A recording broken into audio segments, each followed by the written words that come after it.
जय श्री राधे, हर हर महादेव। मित्रों, आज हम ज्योतिष में राहु ग्रह का कुंडली के 12वें घर में क्या प्रभाव रहता है और क्या उसका उपाय रहता है, उस पर बात करते हैं। लाल किताब में राहु 12 को शेख चिल्ली कहा गया है।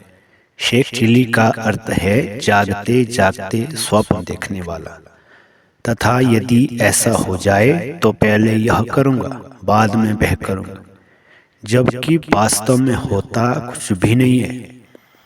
यह भाव जो है 12वां बृहस्पति का भी पक्का ग्रह है। बृहस्पति वायु का और राहु धुएं का कारक ग्रह है, अथवा कड़वी हवा, ऐसी हवा जिसमें दम घुटे, खर्च कोई ना कोई हमेशा खड़ा रहता है।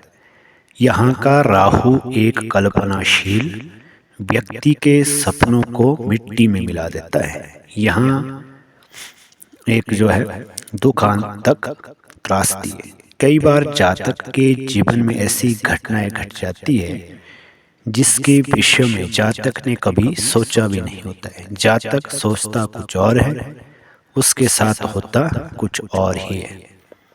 वर्ष फल में या गोचर में जब राहु भाव 12 में आता है तो जातक की कोई योजना सफल नहीं होती है, उसकी रात की नींद भी उड़ जाती है। इसके उपाय क्या रहेंगे?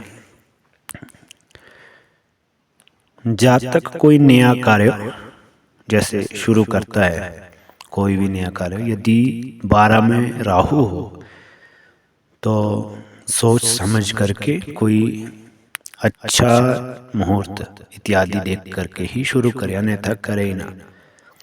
यदि राहु, क्योंकि 12 घर की बात हो रही है राहु की, यदि घर से किसी कार्य के लिए निकलते समय सामने से छींक आ जाए या जातक की ही छींक आ जाए तो समझो कार्य नहीं बनेगा। उस कार्य को उस समय मत करें।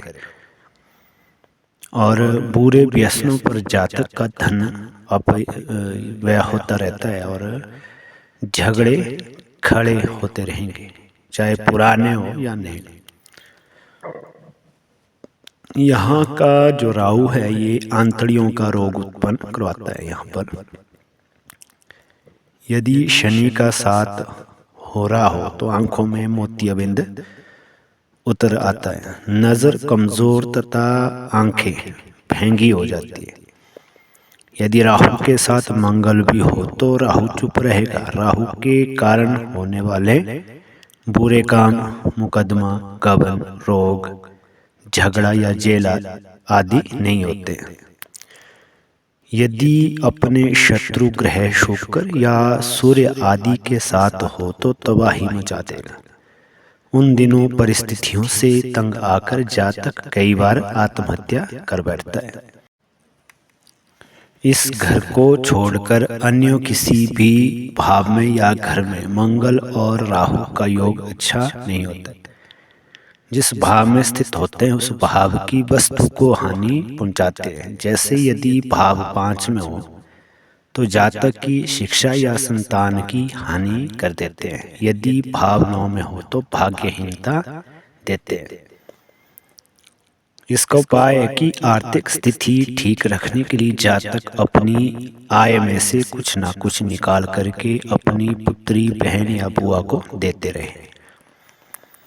दूसरा उपाय इसका कि लाल कपड़े की थैली में सौंफ डाल करके थैली जातक अपने सिरहने रखे। जो मीठी सौंफ होती है उसको एक किस में रखनी है, लाल रंग के कपड़े में लपेट करके फिर तकिए के नीचे, जहाँ सोते आप, गद्दे के नीचे रख सकते। तीसरा उपाय इसका कि रसोई में बैठ करके खाना खाने से भी राहु नीच प्रभाव कम हो जाता है।